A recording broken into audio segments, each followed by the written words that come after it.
Bentornati a Scoring for Films da Vito Lorè. Quest'oggi sono qui per presentarvi un ospite veramente speciale che è Fabrizio Campanelli.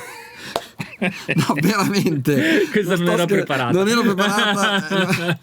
Allora, la ragione per cui vi presento questo signore qui al mio fianco è che qui a fianco a me c'è l'unico compositore pazzo. Allora, l'unico in Italia sicuramente, forse anche in Europa, che registra dei taiko veri quando deve fare una colonna sonora. I taiko, per chi non lo sapesse, ma insomma avrà possibilità di scoprirlo oggi, sono quegli enormi tamburi giapponesi di cui oggi parleremo. E la prima domanda che mi viene da chiederti è: perché li registri e perché non fai come fanno tutti, che se hanno bisogno del suono di taiko prendono, hai qui tante bellissime librerie, scegli un suono e usi quello? Perché ho bisogno di un bravo psichiatra.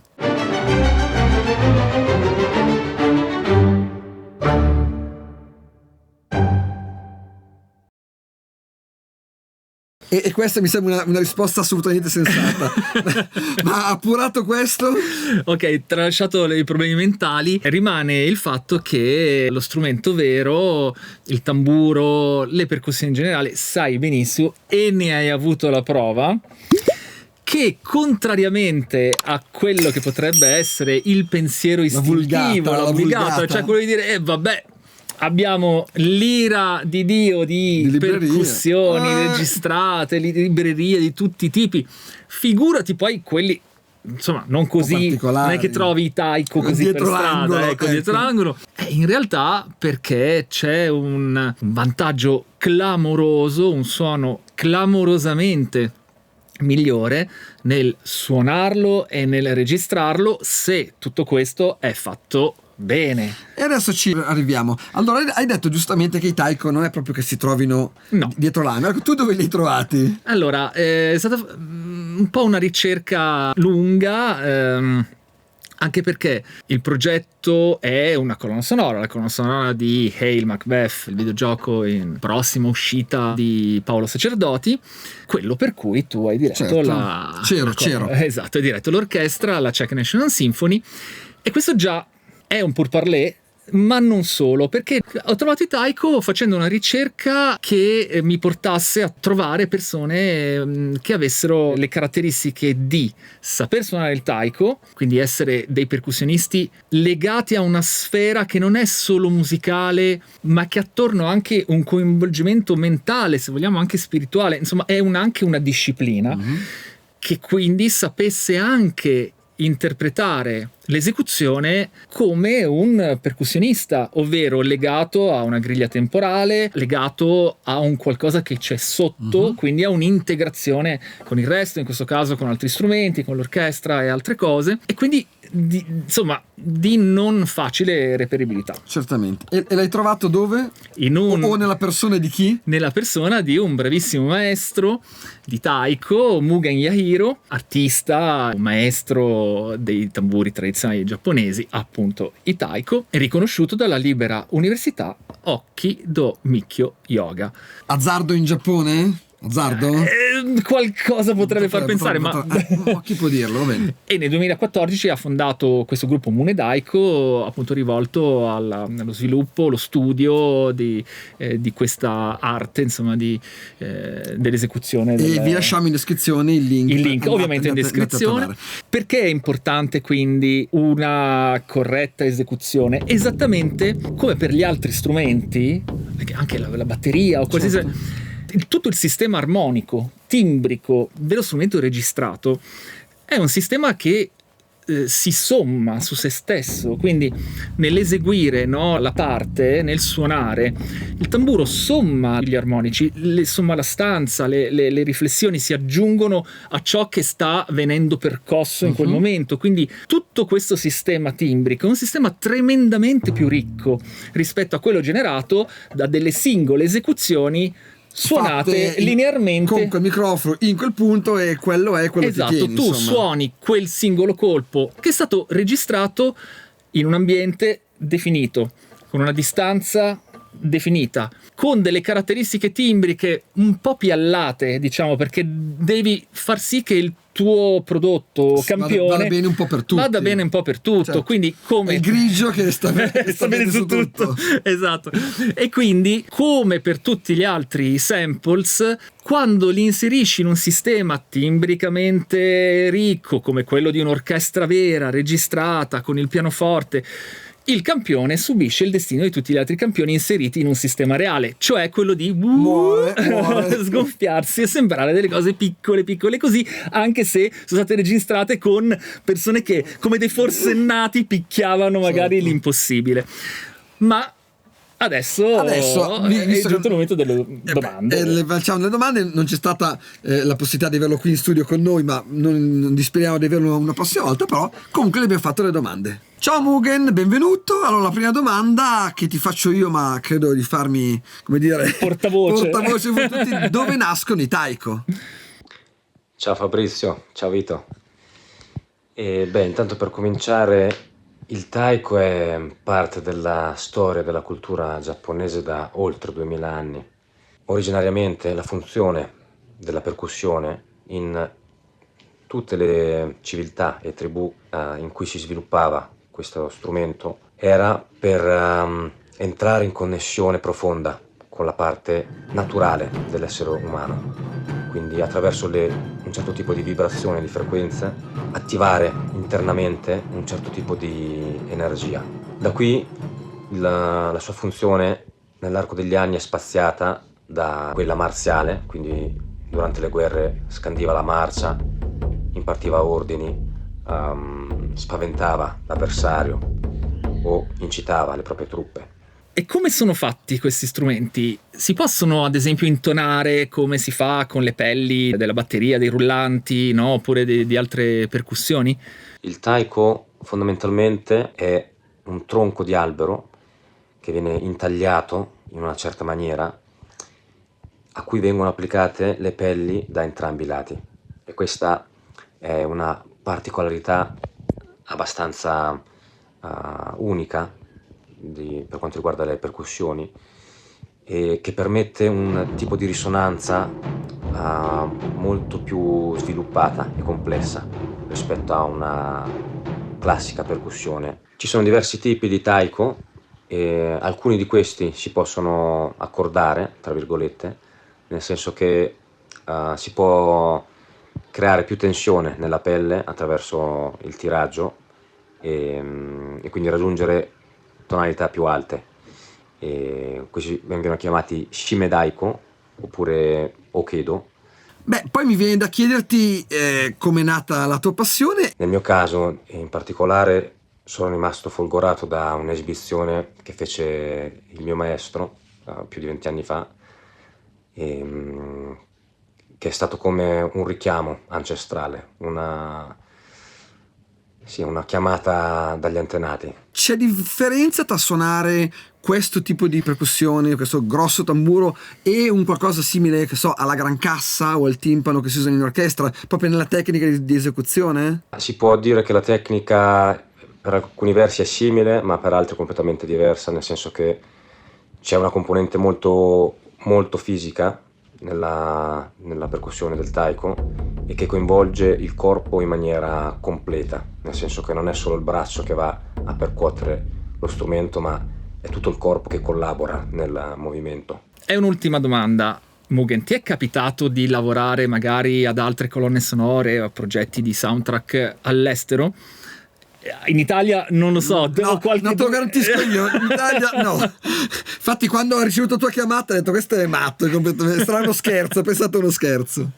Come lavoro svolto su una colonna sonora, nel senso stretto del termine, è stata una prima esperienza. È stato molto interessante vedere lo studio e la ricerca nel comporre le tracce musicali per questo progetto, che sicuramente raggiungono una notevole complessità di elementi narrativi già solamente attraverso il suono. Per dire, dal singolo colpo di un tamburo si arriva al coinvolgimento di un'intera orchestra, e quindi l'impatto sonoro è degno grandi produzioni cinematografiche. Bene, ringraziamo Mugen e passiamo all'altro, come dire, protagonista, perché una volta si diceva per dipingere una parete grande ci vuole un grande pennello. Beh, per registrare uno strumento del genere ci vuole una persona molto in gamba. Noi ce l'abbiamo, è facile. Esatto. Questo è Simone e questo è facile. Simone l'avete visto, guardatevi anzi esatto, abbiamo lasciato qui le puntate che abbiamo fatto. Simone Cohen, però anche qui ho un'altra domanda per te,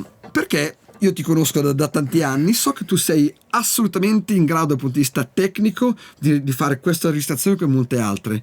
Hai qui una quantità di microfoni che sono sicuro qualcuno adatto ci sarebbe, per cui la mia domanda è: perché, e non è la prima volta che lo fai, l'abbiamo fatto anche su un progetto che avevo scritto io e che hai prodotto tu, perché ti affidi a un'altra persona? Perché per fare le cose bene, ma tanto bene, tu sai che sono un ossessivo, ci vogliono persone che possano scendere nel dettaglio e nei particolari per ottenere tutto quello che serve da un particolare strumento.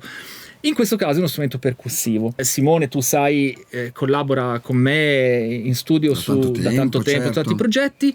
In particolare è anche un produttore e un ingegnere del suono che ha un'attenzione molto, anche lui, ossessiva ai microfoni, alla microfonazione, soprattutto anche per quello che è tutto il campo delle percussioni. Infatti sul mio progetto l'hai chiamato per registrare la batteria. Esatto. E qui il taiko appartiene a quella famiglia, mentre per tante cose con cui ho familiarità e con cui conosco il mio campo di gioco, so come muovermi, no, gli schemi su cose magari più acustiche che hanno a che fare con gli archi o con alcuni fiati, ovviamente il pianoforte, ho le mie abitudini, ho il mio suono costruito, mi piace. Qui non ho né un'abitudine né un suono costruito, quindi io posso avere delle idee anche, che possono magari essere anche buone, ma ho bisogno del massimo del master, ok? Ecco. Allora, io ho un paio di domande al master le farei. Al master le facciamo. Ciao Simone, ovviamente la prima domanda che viene da fare è: registrare uno strumento così particolare, che criticità comporta? Ciao a tutti. Allora, la prima è naturalmente che gli strumenti sono tendenzialmente molto grossi e sviluppano molta energia sulle bassissime frequenze. Questa è un po' una sfida, soprattutto per come poi ci siamo ritrovati a registrare gli strumenti, ovvero sia in un ambiente che ha una cubatura abbastanza bassa. Diciamo che strumenti con una risposta sulle basse frequenze molto estesa hanno bisogno di molta cubatura proprio per esprimere tutta la loro energia, per cui questa è stata un po' la prima sfida con cui ci siamo trovati ad avere a che fare. Che tipologia di microfonazione hai scelto e quali microfoni? Io ho deciso di utilizzare una microfonazione classica, nel senso di avere una microfonazione ravvicinata, una di media vicina distanza e una più di insieme. Mi vado a spiegare. Considerati appunto gli spazi che avevamo, la microfonazione ravvicinata l'ho effettuata con dei cosiddetti microfoni da cassa, per cui quei microfoni che tipicamente si utilizzano per registrare la cassa della batteria. Nella fattispecie per il taiko più grosso abbiamo selezionato un D12 VR di HG, mentre per i taiko un po' più piccolini c'era un M82 di Telefunken, posizionati sul retro rispetto alla posizione in cui il suonatore di taiko percuote lo strumento, e in modo da catturare il più possibile tutte il low end, le basse frequenze.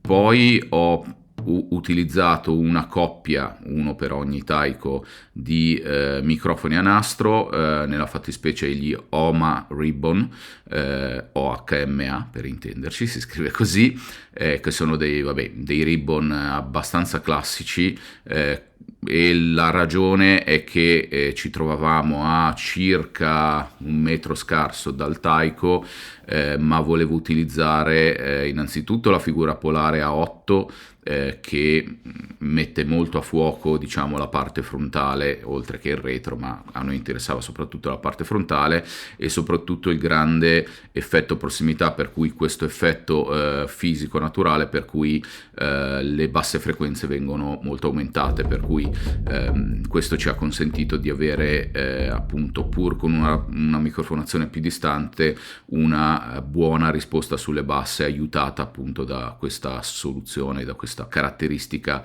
tecnico-fisica appunto dei microfoni direzionali. E hai usato anche altri diagrammi polari o altre tipologie di microfono? Come ultima rappresentazione della cattura appunto del suono del Taiko ho optato per una coppia di Soyuz 013 FET con le capsule Omni, proprio per cercare, visto che le capsule Omni hanno una risposta in bassa frequenza molto più lineare rispetto ai microfoni con le capsule direzionali, questo ha consentito di catturare appunto la risposta in frequenza dei Taiko fin alle regioni subarmonica, addirittura sub la zona, diciamo, della nostra udibilità, e oltretutto avere una pseudo emulazione, in un contesto tipo orchestra e robe di questo genere, visto che poi il tutto doveva andarsi a